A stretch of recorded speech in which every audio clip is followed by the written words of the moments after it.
সে অনেকদিন আগের কথা। একটি গ্রামে হামজা ও তার বন্ধু রিঙ্কু একটি মাদ্রাসায় পড়াশোনা করত।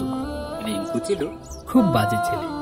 হঠাৎ একদিন, আজকে খুব ভালো ক্লাস ছিল, কি বলিস? ধ্যাৎ বোকা, প্রতিদিন স্যারের বকা খেতে আর ভালো লাগে না। পড়া না পেলেই দাঁড় করিয়ে রাখে, আর সাথে বেতের বাড়ি তো আছেই। কি বলিস এসব? পড়া শিখলেই তো হয়। স্যার কি অন্যায়ভাবে মারে নাকি? হামজা, দেখ দেখ কতগুলি পেয়ারা হয়েছে, কত সুন্দর। চল মেরে দেই। শোন, কারো জিনিস না বলে নেওয়া মোটেও ভালো কাজ না। কেউ দেখে ফেললে বকা দিবে, আর এমনি বাবা এসব করতে নিষেধ করেছে। আরে বোকা, কেউ দেখলে তো?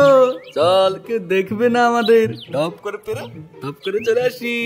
আচ্ছা চল যাই, তাড়াতাড়ি কর, কেউ দেখে নিবে।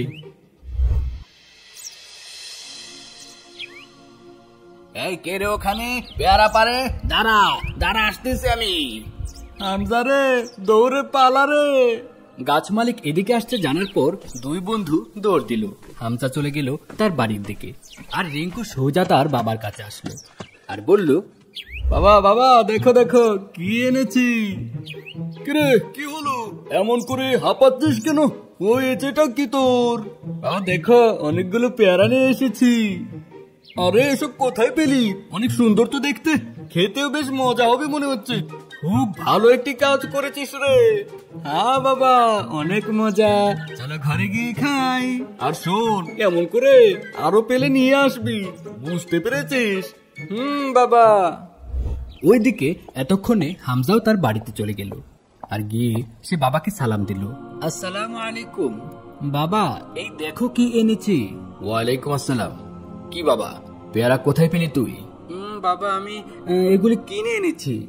সকালে টাকা চাইলি, আমি তো টাকা দেইনি। কিভাবে পেলি পেয়ারা? আর তোকে কতবার বলবো, মিথ্যে বলা মহাপাপ, আর আমার সাথে মিথ্যে বলবিও না। সত্যি করে বল, কার গাছ থেকে এগুলি নিয়েছিস? বাবা, আমি রিঙ্কুর কথা এসব করেছি, আমাকে ক্ষমা করুন, আমি আর এসব করব না বাবা। আচ্ছা ঠিক আছে, একটা কথা মনে রাখবি, কারো গাছ থেকে বা কোনো জিনিস না বলে আনতে নেই, সেই জিনিসটা চুরি হয়, বুঝলি রে? জি বাবা, আমি বুঝতে পেরেছি, আর এমন হবে না। বেশ বেশ। আচ্ছা শোন, আমি একটা ব্যাগ দিচ্ছি, এগুলি যার গাছের তাকে ফিরিয়ে দিয়ে আয়। এই নে, এক্ষুনি আসবি, পরে একসাথে বসে দুজন খাবার খাবো। আচ্ছা বাবা, যাচ্ছি। বাবার কথা মতো হামজা ফলগুলি ফেরত দেওয়ার জন্য যাচ্ছে। পথে আবার রিঙ্কুর সাথে দেখা। তখন হামজা বলল, কিরে রিঙ্কু, কোথায় যাচ্ছিস? আরে বাবা বলেছে আরো এমন ফল নিয়ে আসতে, তাই যাচ্ছি। আর তুই কোথায় যাচ্ছিস? তোর হাতে পেয়ারা কেন? এগুলি খাসনি রে? না রে, আমি এগুলো ফেরত দিতে যাচ্ছি। বাবা বলেছে অন্যের গাছ থেকে কিছু না বলে আনতে, এগুলি চুরি হয়, আর চুরি করা মহাপাপ, তাই আমি এগুলি ফেরত দিতে যাচ্ছি। তুইও বোকা, তোর বাপটাও বোকা, বেশি বুঝিস। এই, আমরা কি বেশি দামি জিনিস নিচ্ছি রে? এইগুলি আবার বলে নিতে হয়। শোন, চুরি তো চুরি, বেশি আর কম। আচ্ছা আমি যাচ্ছি, তুই বরং থাক। বলদ কোথাকার, যা যা, সর।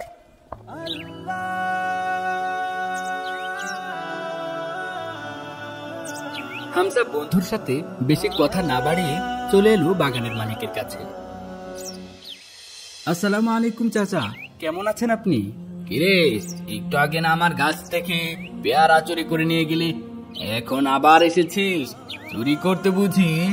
না চাচা, আমি এগুলো ফেরত দিতে এসেছি, কারণ বাবা বলেছে এগুলো চুরি করা ফল, তাই আমাকে ফেরত দিতে বলেছে। এই নিন চাচা। আরে তোর বাপটা ভালো মানুষ, তুইও তো বাপের মতোই হবি, দোয়া করি। আর শোন, তুই যেহেতু নিজের ভুল বুঝতে পেরেছিস, তাই এই ফলগুলি আমি তোকে দিলাম। চাচা, এগুলি চুরি করা ফল, আমি নেব না, আর আমাকে ক্ষমা করে দিন। আরে আমি তো তোকে দিচ্ছি, এখন তোর জন্য এগুলো হালাল, নে বাবা, বাসায় নিয়ে যা। আর এভাবেই হামজা তার পরিবারের থেকে ভালো শিক্ষা অর্জন করলো। আমাদেরও উচিত আমাদের সন্তানদের ভালো কিছু শিক্ষা দেয়া। আসল শিক্ষা পরিবার থেকে আসে। ভিডিওটি ভালো লাগলে লাইক কমেন্ট করার অনুরোধ রইল। আপনাদের মূল্যবান মতামত আমাদের কাজের প্রেরণা যোগায়। চ্যানেলে প্রথমবার হলে সাবস্ক্রাইব করবেন। দেখা হবে অন্য কোনো ভিডিওতে। আজকের মতো বিদায় নিচ্ছি। খোদা হাফেজ। তোর সাথে আসাটা আমার ভুল হয়েছে, আমি বাড়ি চলে গেলাম, তুই একাই যা, বোকা কোথাকার। একদিন হামজা ও তার ভাই রাফি রাস্তা দিয়ে হেঁটে যাচ্ছিল। তখন রাস্তায় একজন বৃদ্ধ লোক মাথায় করে একটি বস্তা নিয়ে কোথাও যাচ্ছিল। রাস্তায় কিছু সময় জিরিয়ে নেওয়ার পর আর বস্তাটি মাথায় ওঠাতে পারছিল না।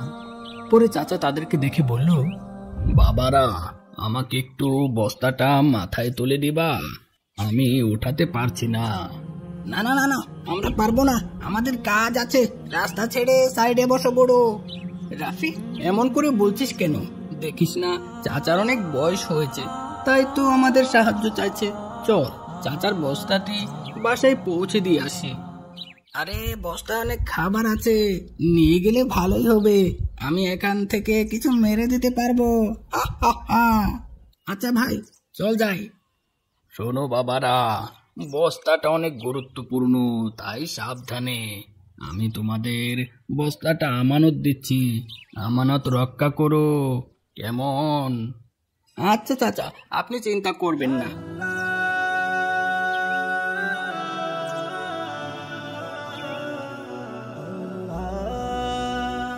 তারপর তারা বস্তা নিয়ে যাচ্ছিল। রাফির মনে শয়তানি বুদ্ধি ঘুরপাক খাচ্ছিল। রাফি বলল, ভাই, বস্তায় অনেক খাবার আছে, ভালো ঘ্রাণ আসছে, চল কিছু খেয়ে নেই, অনেক মজা হবে। না না, এসব কি বলছিস? এটা একটি আমানত, শুনিসনি? চাচা এগুলো খুলতে নিষেধ করেছেন। দূর বোকা, চাচা অনেক দূরে আছে, দেখবে না। আয় ভাই, কিছু খেয়ে নেই। না, চাচা দূরে আছে তো কি হয়েছে? আল্লাহ তো আমাদের দেখছেন, তিনি সব দেখেন। আর আমানত রক্ষা করা ইসলামের একটি গুরুত্বপূর্ণ শিক্ষা, আমি এটা করতে পারবো না। তোর সাথে আসাটা আমার ভুল হয়েছে, আমি বাড়ি চলে গেলাম, তুই একাই যা, বোকা কোথাকার। এরপর বস্তাটি চাচার বাসায় পৌঁছে দিল। চাচা খুশি হয়ে বলল, শোনো বাবা, আমি তোমার এমন কাজে অনেক খুশি হয়েছি। আমার দেয়া আমানত আমি সঠিকভাবে সব বুঝে পেয়েছি, আলহামদুলিল্লাহ। দাঁড়াও, আমি তোমাকে কিছু খাবার দিচ্ছি, বসে খেয়ে নাও। না চাচা, খাবার লাগবে না, কাউকে সাহায্য করা আমাদের নবীর সুন্নত। রাসূল সাল্লাল্লাহু আলাইহি ওয়াসাল্লাম তিনি নিজে মানুষের বোঝা মাথায় করে পৌঁছে দিতেন। আমিও আমার রাসূল সাল্লাল্লাহু আলাইহি ওয়াসাল্লামের একটি সুন্নত পালন করেছি। আলহামদুলিল্লাহ, মাশাআল্লাহ। সৎ ও বিশ্বস্ত হওয়া মানুষের মন জয় করতে সাহায্য করে। আমি তোমার জন্য দোয়া করছি, আল্লাহ তোমাকে দ্বীনের খেদমত করার তৌফিক দেক, আমিন। যাও বাবা, ভালো থাকো। পৃথিবীতে মানুষ বেঁচে থাকে তার ভালো কাজের মাধ্যমে। তার সৎ কর্ম, আচার আচরণ, ভালো ব্যবহারে সবার মন জয় করে যায়। তাই আমাদের উচিত সব সময় মানুষকে সাহায্য করা, ভালো ব্যবহার করা। তো বন্ধুরা, আজকের মতো এতটুকু। সবাই ভালো থাকবেন। চ্যানেলে আরো ভিডিও আছে, সেগুলি দেখুন। আল্লাহ হাফেজ।